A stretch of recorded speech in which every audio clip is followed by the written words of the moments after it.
Utilizing the Bible as a source. Well, not so much of a big fan of that one. I'll just pick it apart, really. But it's essentially showing that there's no independent thought. It's just an implanted belief system from an external source. It's not the individual. They haven't reflected upon, chosen it from themselves, had a look at it from different points of view, maybe another belief system from another culture around the world, or esoteric. There's so much more than just stuck in a text that is essentially fatally flawed, even as a historic text. I mean, if it provides solace for people, great, cool, it's helpful.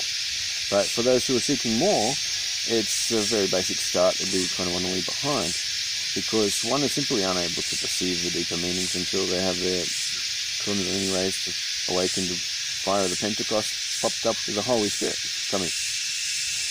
All the same concept, different words.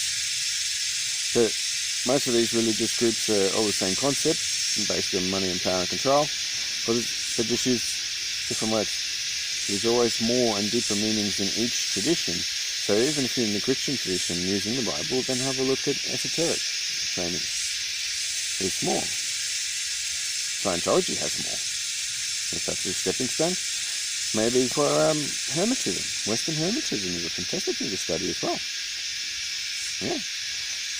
There's much more opportunities around. Oh, and Gnosticism is also fantastic for it. The Gnostics. They present it with flat information and then you get to decide for yourself. Much more internally empowered way to go about it. Yoga is much the same. Yoga means unity. Become oneness within yourself. And shows you how to do it, giving you tools so you can do it yourself and empower others. Much more beneficial that, for sure. Yeah, better teach it. Good to teach, but it's best to show. So then we can do and we can action in our daily lives for ourselves and anybody else around us we can help influence too. So, also, the Bible, let's look at it in the Council of Lyceum, was when it was put together. And who was the Holy Roman Emperor at the time? Well, that would have been Constantine, Constantinople. He was the one running the show. The entire biggest empire the world has ever seen. And then he's going to get a spiritual teachings and philosophy book to guide everybody. And he's just going to, anyone who doesn't agree with him and is too outspoken at this council, he's going to have them chopped off. Because he knows that controlling a belief system through an entire empire or a society is an incredibly powerful proposition. So they put a very limited aspect of the Gospels and very small-minded interpretation around there to teach people, because they're not going to teach them the higher teachings. They're not actually capable of receiving them. It would fry their circuitry and their brain would go scrambled. They would run away from it. It just wouldn't be for them. They couldn't handle the vibration that these topics were at, because those topics are high brain and front brain topics. So if the person doesn't have that capability in their body and in their head, they won't get it.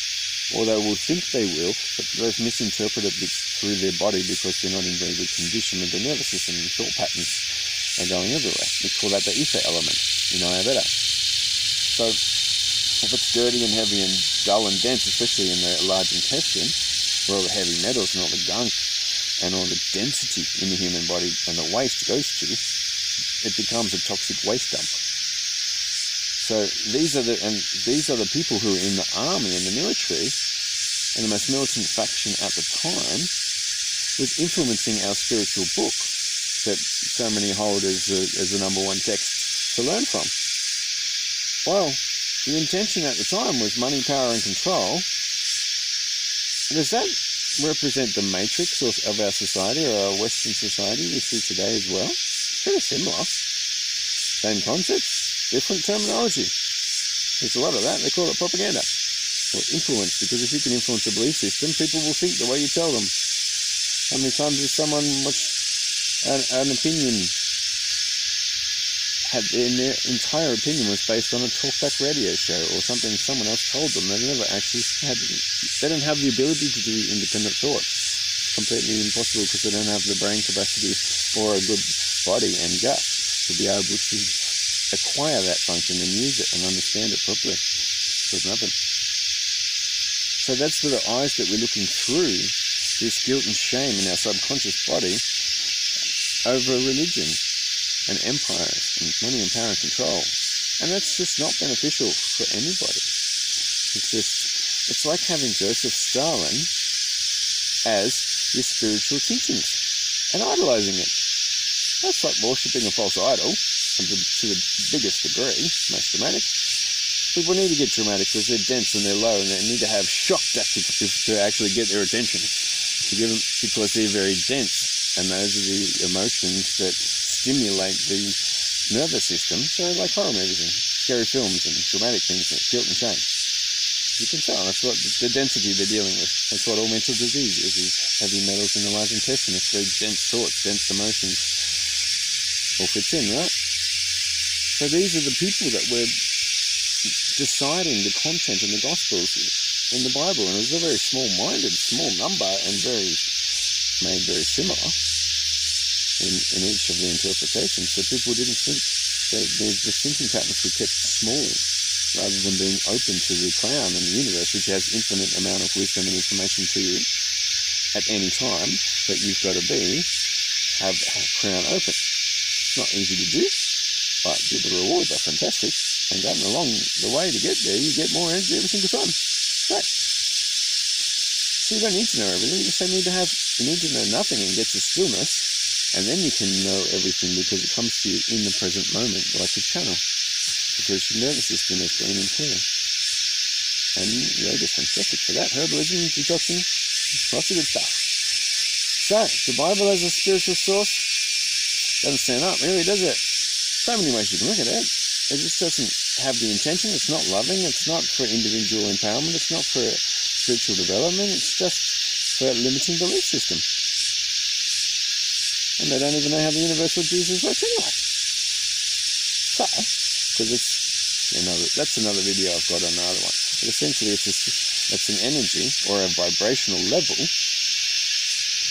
Up until one achieves that, they're looking at it as a story or a symbol, because they're looking through their own stories of their own lenses, of their filters of their daddy issues and their God issues and religion issues. They haven't cleared them out of the body. So therefore, they cannot understand that it's an energy or vibration that you can achieve as an individual, because church doesn't want you achieving as an individual. They want to limit you. And that's why, and if you achieve that vibration of Christ consciousness, which is fire of the Pentecost raising Kundalini, you're individually able to see through the filters of the society or the matrix, because you've done your own work. You cleared yourself. So then you can see that when you can interpret the symbols in your meditation and in life, because all worlds are one, then you can look and see other people's perception and what their understanding of it is, because you have higher brain functions. You actually have to have this hardware and the software to be able to do it. It's fully connected. Then you get a much bigger, higher perspective, and you can see your own much better, and which is your influence and which is more aligned with truth, or higher truth. And always aligning yourself to the next highest truth is always been beneficial. It's a sign of an open mind. Open subconscious mind in the body is the most powerful way to do that properly. So then you can understand and be more open to the next level of information of consciousness along each particular concept or each subject that you're studying. Because then you can interpret it from a higher perspective, and you'll gain much more information from everything else that you've learned and bring to that as well. Kind of handy. It's bloody great. So higher brain function. Have a look into that as well if you want to. I can show you how to do it. So, let's start it off with Christ. He's simply a symbol. It's like Krishna. The solar hero is the same along each other culture as well. They just have a slightly different name. Same concepts, almost exact, 95% same stories generally, the same themes and concepts, but with slightly different interpretations from cultures. Okay? And their holy books are similar, but how about the living word in the present moment, because that's all there is.